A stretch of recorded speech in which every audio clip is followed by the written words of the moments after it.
You're listening to A World of Empowerment Service from Aingeal Rose and Ahonu.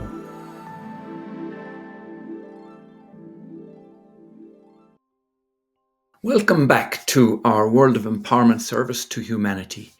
I am Ahonu, and along with my twin flame wife, Aingeal Rose, we have the pleasure of continuing our fascinating presentation of the discussion between Shirley Ward and Sara Devoy. This is part 3 of a 4-part series called The Evolution of Human Consciousness. Building on our previous discussions, Shirley takes us on a journey through what she calls the womb of learning. She explores the initial connection between the sperm and ovum, emphasizing how this first energetic exchange can impact your entire life.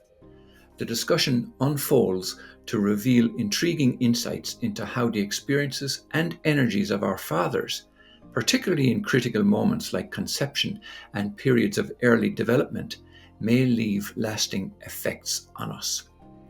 Sara and Shirley talk about the concepts introduced by Dr. Frank Lake, discussing the dynamic life cycle and its implications on mental health and depression.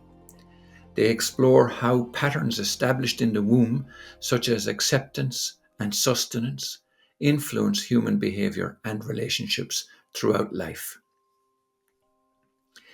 Shirley also shares her thoughts on the significance of early developmental stages, including the journey through the fallopian tube, the energetic imprints that makes, and the formation of early physical and emotional attachments. She also touches upon the impact of losing a twin in utero and how these profound early experiences shape our lifelong quests for connection and for wholeness. This entire episode and the series is rich with revelations and deep introspective questions, making it a must-watch and a must-listen for anyone interested in understanding the profound layers of human development and consciousness. Join us as we uncover the mysteries of our earliest beginnings and their lasting impact on our lives. But just before we begin, let me remind you that all Shirley's books are available on Amazon and where good books are sold. You can search online for Shirley Ward, but we also post the links below for your convenience. Enjoy. So wonderful, Shirley, to be with you again. And here we are to continue our explorations really about the evolution of human consciousness, where, of course, with our world, it brings us right back into the womb, right back into that womb of learning. And where we left off before, I think we were on a bit of a cliffhanger. So we need to meet our promises. And it would be lovely if you'd continue, Shirley, just to enlighten us and tell us more about this womb of learning. Well, I hadn't got very far, had we? We'd done preconception and talking about the energy of the sperm and the ovum. And I've been thinking about it since, and Frank Lake was right. This is where it all comes in. And, how many of us would ever believe that our life depends on what that first conception, that first energy between the sperm and the ovum is going to affect us all life, our whole life. And I was thinking too, because Alison's father was in World War II, and I think he was hit by shrapnel, and he was never well after. And she always had said that she was tired, and he was always tired. And she talked about tired sperm. And I've very often in workshops have heard her talking to people who were so tired and they really couldn't do this and they couldn't do that. And, one felt very deeply for them. But she was absolutely convinced that, like her father, who came through World War II, that's how he was. Mm. That's how he was. And then she was, it was much later. She wasn't conceived until 1931, 32. But it came out through his own life. And can we believe this? Mm. Mm-hmm. This this is massive too, that the way that the sperm is, the way that the father is, the way that how he's lived, and that sperm is going to affect the whole life Yeah. of the soul that's coming in. I mean, Shirley, if we stayed with this for a moment, it Yes. is absolutely fascinating. Each part of this is fascinating, but Mm, because I think it's quite new to people, the idea mm, that sperm has memory or that sperm has the capacity to, to stretch through the years like that. Because I think often people mm. think of sperm as something that's generated more immediately, and it doesn't have an energy that's so permeated by experience, if you like. And but I've heard different thoughts from different people, and I'd love to hear what Frank Lake said or others said around um, the experiences of the sperm and how that can carry memory, if you like, or experience. Mm. Well, I listened and worked with Frank Lake, and it's been, he died in 1982, so it's 40 years. And I'm still learning. Even now, as I'm sitting talking to you, it's still going on in my mind. What else was he teaching? What else did he see? What else did Alison pick up from him that I haven't yet put together? It's not going to happen overnight. People are not going to learn this. It is a long-term learning.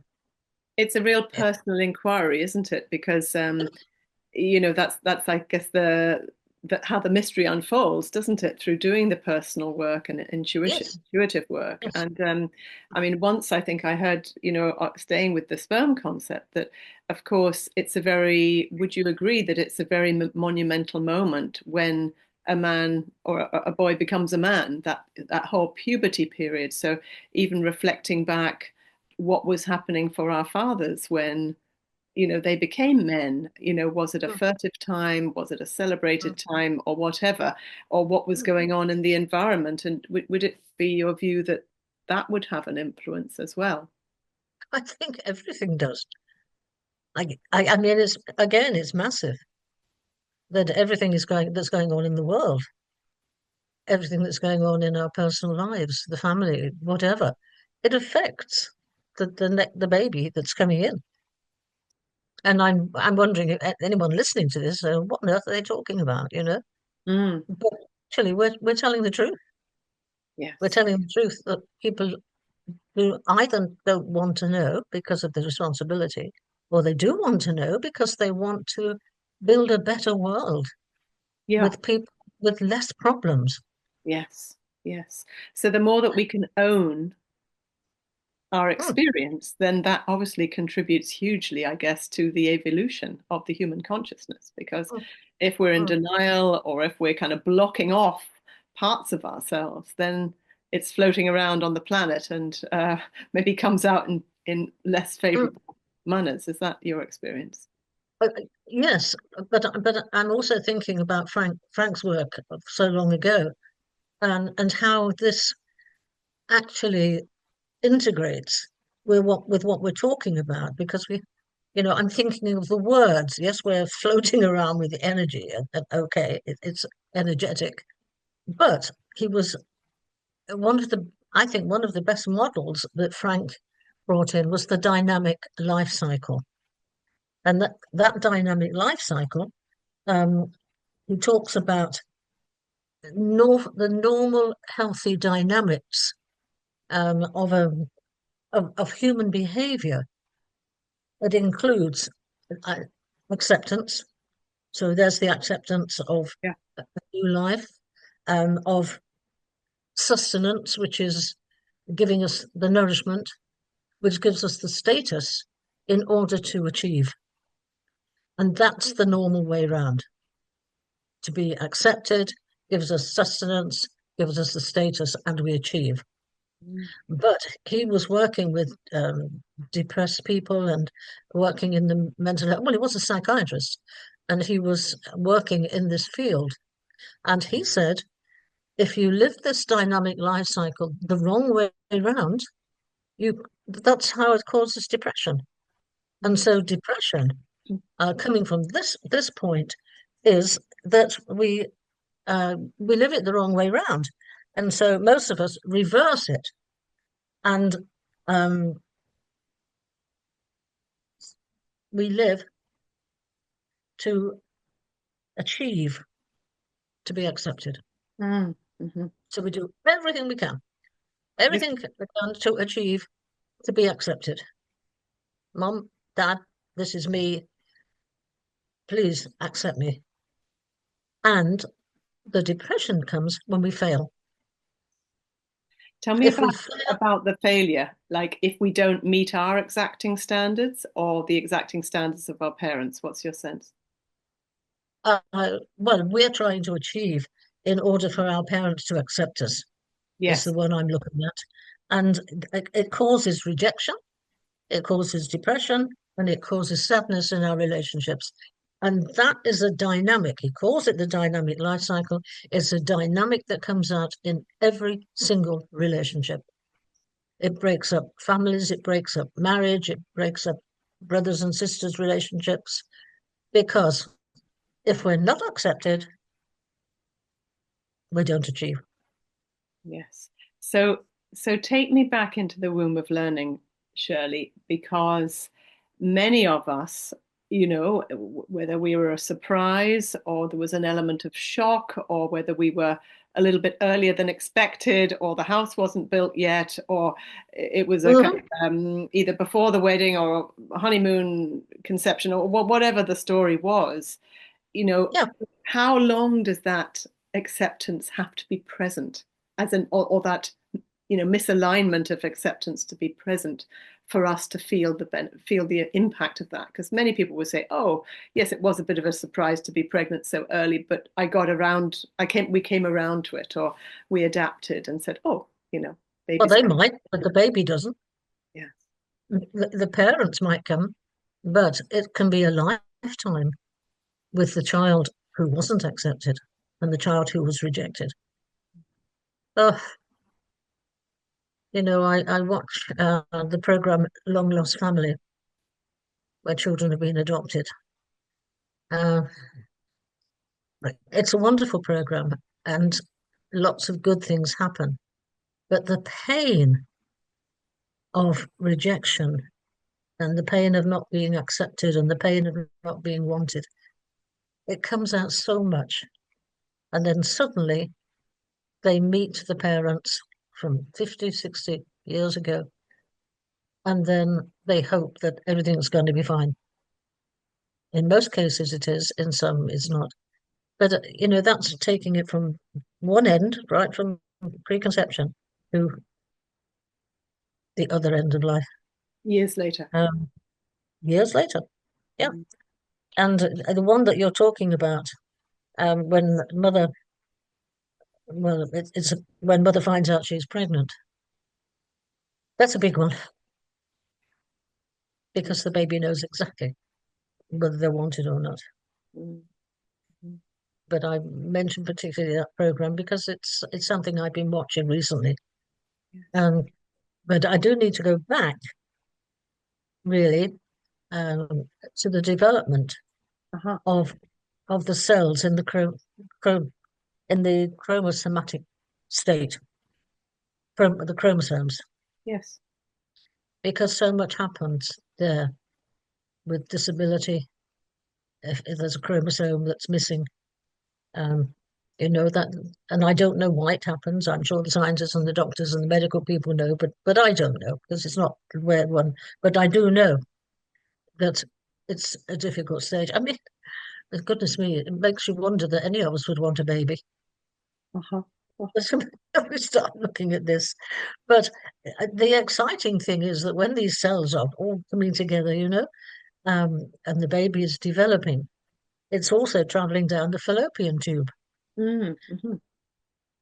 So I mean, the baby is like a pinhead traveling down the fallopian tube, but it has to be pushed. It either gets stuck, it gets stuck behind some of these cilia, the muscles, Mm. um, and fibers. It gets stuck, and then it has to be pushed along, you Yeah. know, to the end of the fallopian tube. And then it falls. It has to fall. It comes along the fallopian tube, gets to the end, and then it has to fall. Now, how many of us dream of falling out of bed, dream of the fear of heights? And there's lots of programs on television where people are helped with their phobia, and they don't realize really. I would see that the phobias come from this place. You know. Anyway, you've got the phobia of falling from heights and not wanting to be on cliff heights, and you've got the very positive thing of the high divers. Oh, the divers, they must have had a wonderful, wonderful fall over the edge of that tube. And people are probably think I'm mad talking about this, but I know what I'm talking about. And they go down and they have to find a place and into the lining of the womb because that's where we're going to grow. So, Shirley, just to interrupt for a moment, that whole idea, which I think could be relatively new to people that don't know your work, this idea that, hang on a minute, this jumping off cliffs or this passion for jumping, diving and stuff like that, you're basically saying that this could be a sort of, I suppose that the term is recapitulation, isn't it? A joy of repeating something that might have been quite blissful. This idea of, oh, I'm coming and I can dive down here, and this is quite a wonderful experience. But presumably there are those of us that, maybe were quite fearful at those junctions. And we may be sort of avoidant of those kinds of things, maybe fearing the free fall idea, or the dreading the idea of a bungee jump or a parachute leap of some kind. Of course, a bungee jump would be it, wouldn't it? Yeah. That's going a bit later on when you're on the end of the cord. Yeah, that could be a whole thing because, I mean, I think some people might say, gosh, why are they dwelling with all the nuances of this? But my understanding is that these in your work, these things kind of repeat, don't they? So a difficulty or a nuance that was challenging may well be duplicated, perhaps closer to the whole birth process, or perhaps in early development, there might be little issues along the way that hark back to this very early experience, this leap into the void, or whatever it is, It's quite something. And it's also what comes out in dreams. Yeah. And space awareness. If you're falling into the womb, if you're going down, and you're trying to find a place, we do have to find that attachment. Now, some of us never find it. Some people never find a place to be. Yes. And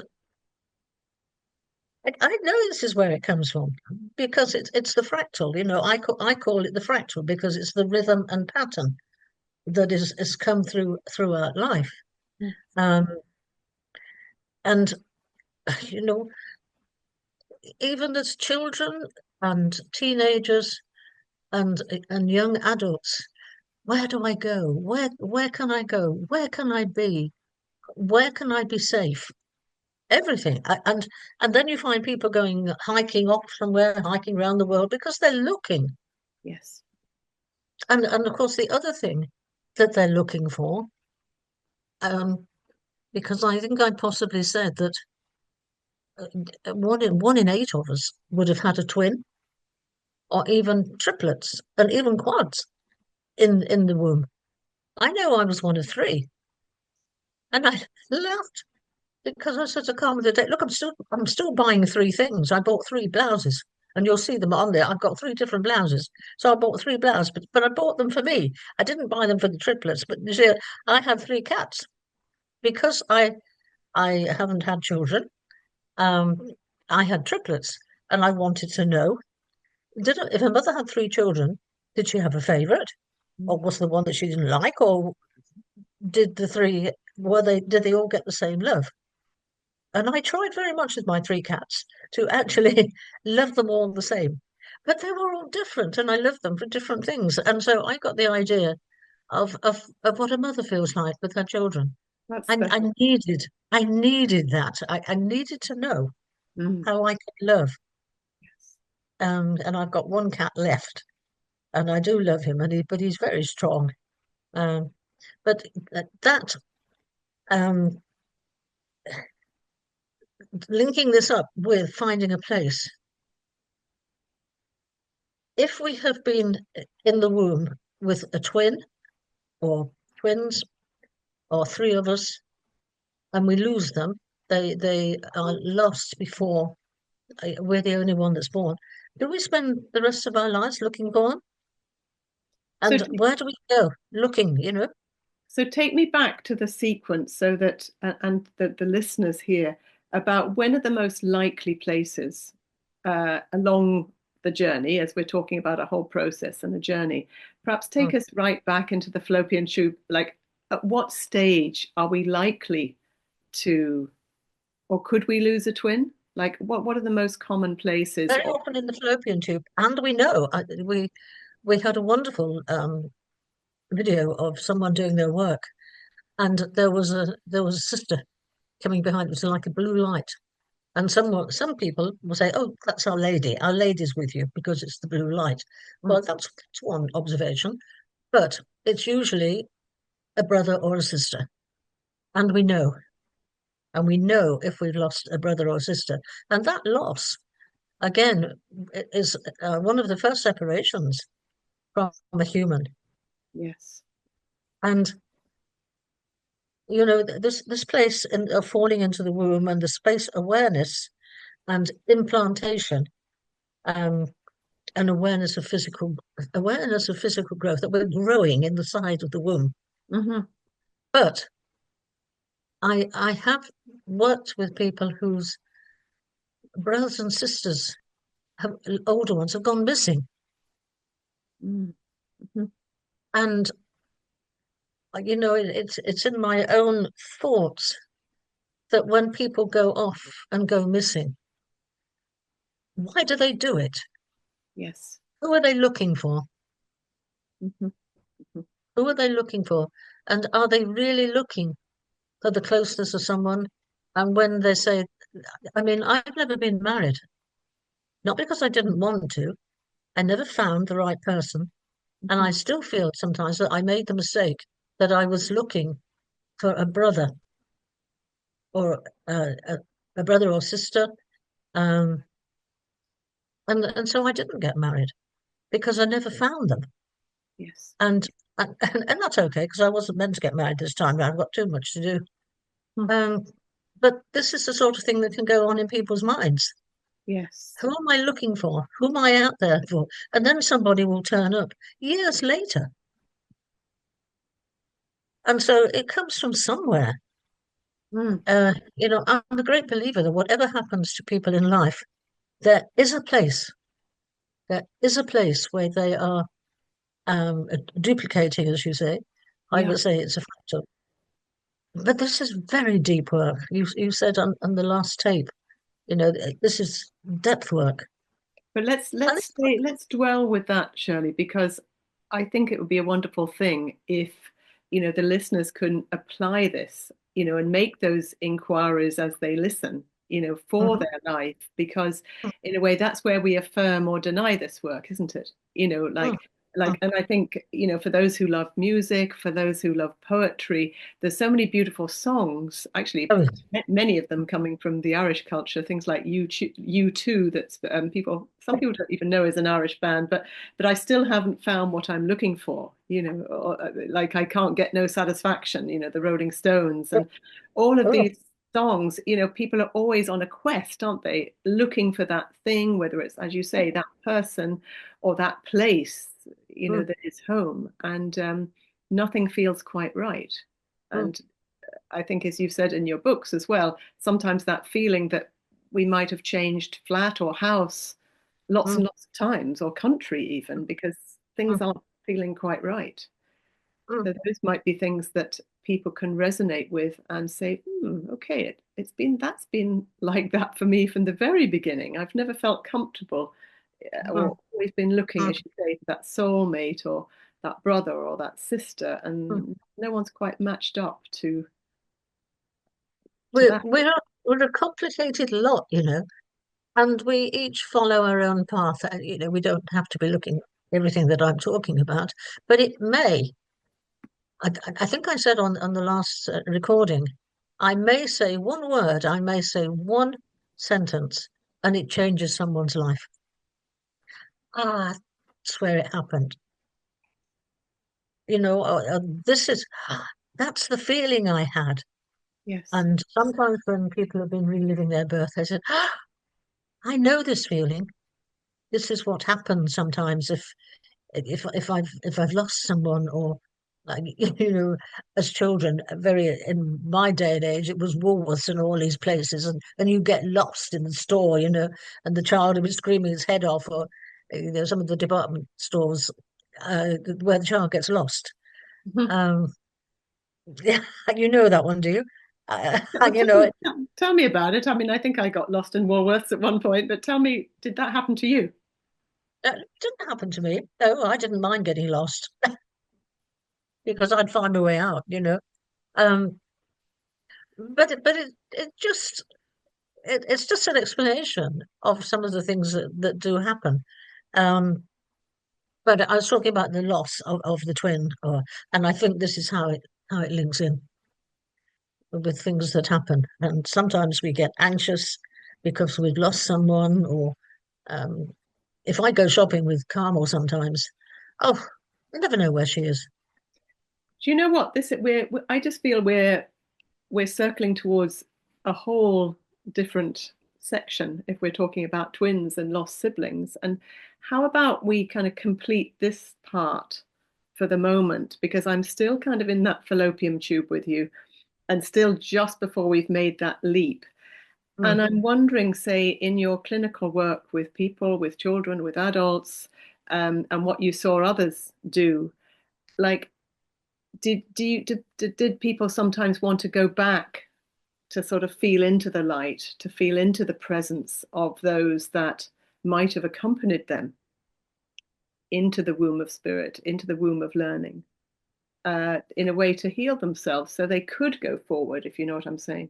Maybe they couldn't implant because their energy was back there with the light and with that energy that they came in with, if that makes sense.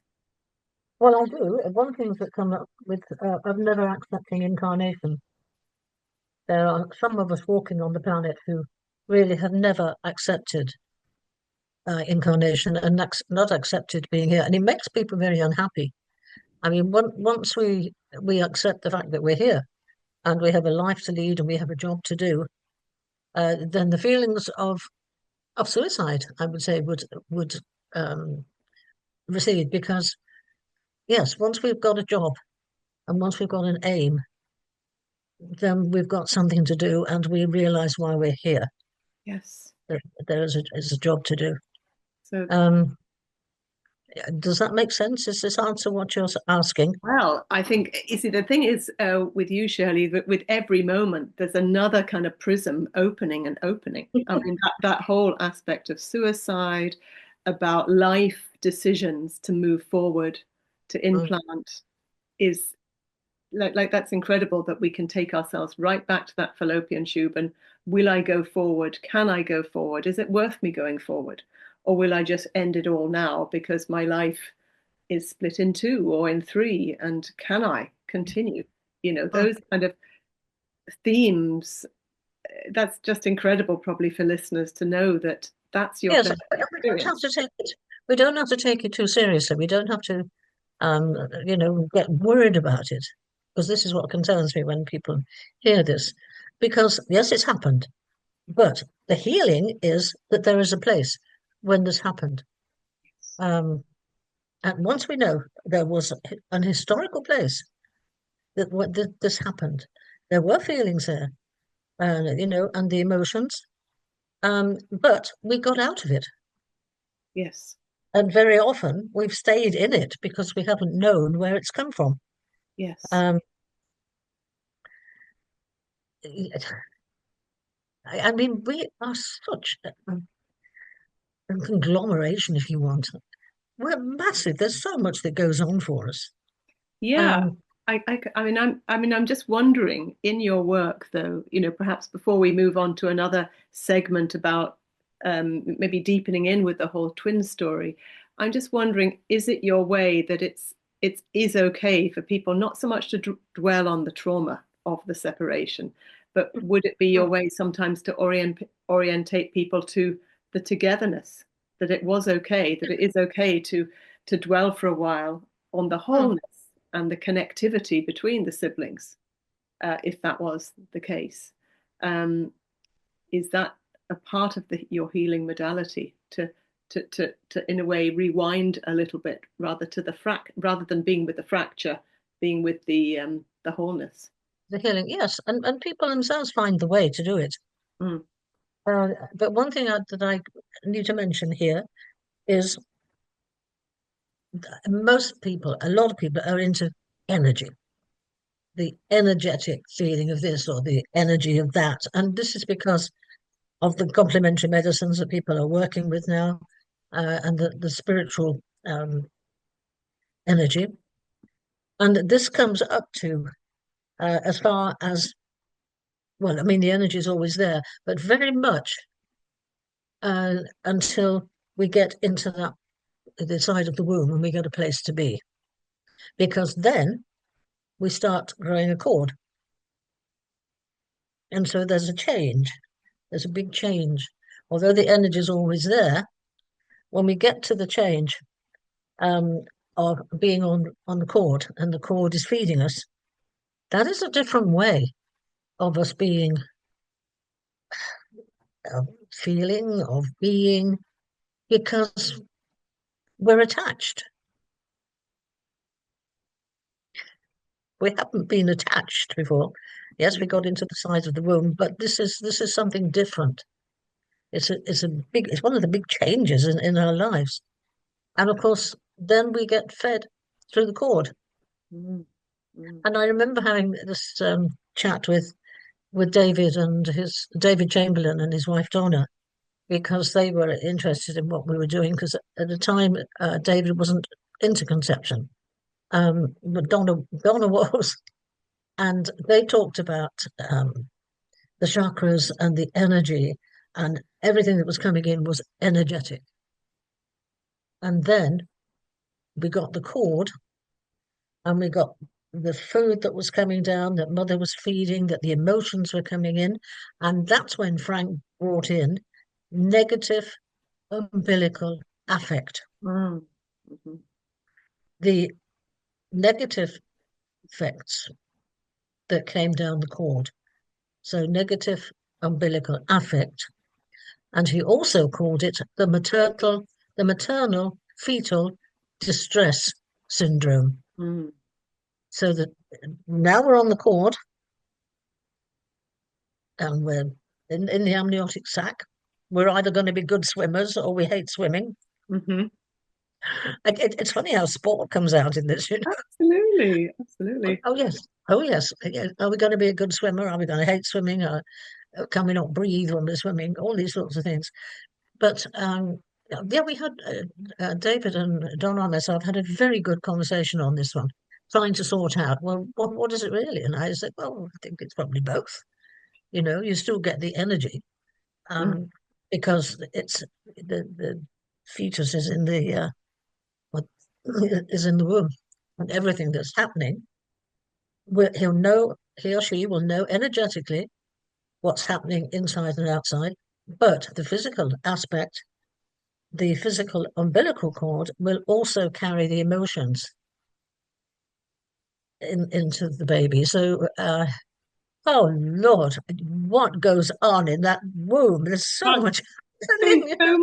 So much learning, as you say, at so many different levels. But how about we round this one up for the moment? We just take a little pause because I feel there's an element for me that there's so much, I'm right there being this little prenate and I'm sort of gobbling up everything you're saying. And it's like, I need to pause to digest because it's quite full, isn't it? And I'm aware Oh, that we're touching many different aspects for people who are listening.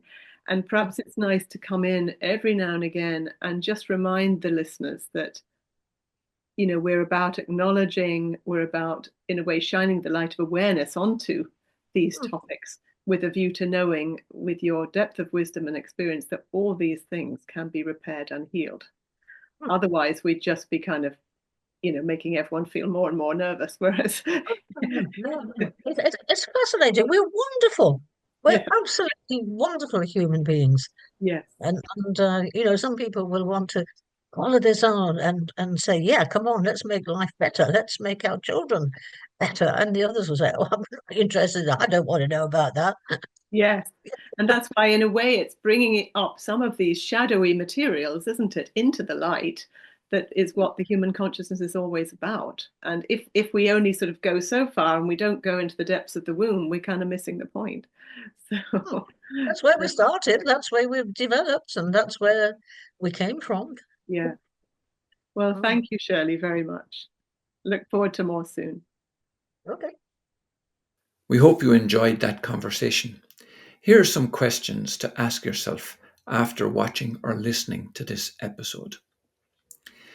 What are your thoughts on Shirley's assertion that the energy between the sperm and ovum at conception affects us throughout our entire lives? How does the concept of tired sperm resonate with you? Do you think the experiences and physical conditions of our parents can significantly impact our energy levels? Shirley brought up the notion that many people's idea of sperm is that it is generated more immediately and doesn't carry long-term energy. How does this challenge or align with your previous understanding? Shirley mentioned Frank Lake's dynamic life cycle and the idea that living to achieve acceptance can lead to depression. Can you identify moments in your life where you felt this dynamic in action? How do you interpret the concept of negative umbilical effect and its potential impacts on our mental and emotional development? Shirley and Sara discussed a common feeling many people have of not being able to find a permanent place or of being restless. Do you see this in your own life or in others around you? How do you feel about the idea that the experiences in the womb and during the implantation process can have long-lasting effects on a person's fears and phobias, such as fear of heights or fear of falling? In your opinion, how important is it to understand our prenatal experiences and their impacts on adulthood? Can this awareness lead to healing and to better mental health? Shirley mentioned the importance of the acceptance of incarnation and how it can impact feelings of depression and suicide. How does this perspective resonate with you?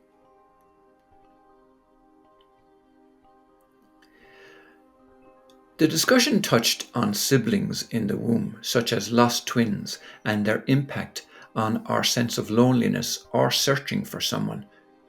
Do you find this concept engaging, and how do you think it can explain certain behaviors or feelings in people? Finally, and by way of summary, this discussion of the incredible journey of human consciousness from the very moment of conception to birth and on into adulthood is part 3 of a 4-part series entitled The Evolution of Human Consciousness.